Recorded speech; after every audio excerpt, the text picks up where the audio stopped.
मी काही केलेलं नाहीये, मी घाबरणार नाही, माझ्यावर किती दबाव आला तरी मी उद्धव ठाकरेंना सोडणार नाही।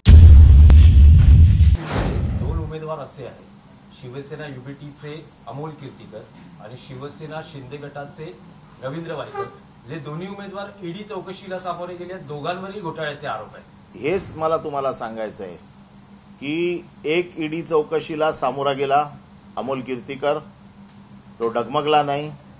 कोण डगमगत नाही? ज्याच्या मनात पाप नाहीये तो डगमगत नाही, ज्याच्या मनात आत्मविश्वास आहे तो डगमगत नाही, ज्याला माहिती आहे की मी काही चुकीचं केलेलं नाहीये तो डगमगत नाही। आणि वायकरांना नुसती नोटीस आली, दोनदा चौकशीला बोलवलं, ढसाढसा रडत गेलेत ते।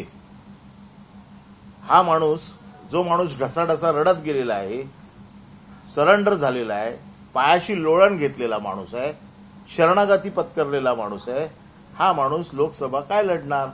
आणि उद्या जर एखादा प्रश्न राहिला उभा की ज्याच्यासाठी तुम्हाला सर्वस्व पणावा लावावं लागतं, असं सर्वस्व पणाला लावण्याची जर वेळ आली तर अशा वेळेला हा उमेदवार टिकणार का?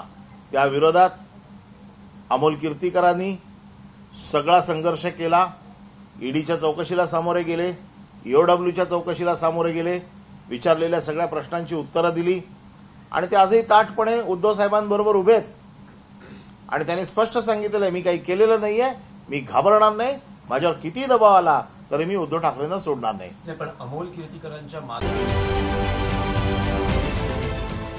देश विदेशातील प्रत्येक घडामोडींचे लाईव्ह अपडेट मिळवण्यासाठी आता साम टीव्हीच्या सर्व सोशल मीडिया प्लॅटफॉर्मला लाईक, फॉलो आणि सबस्क्राईब करा।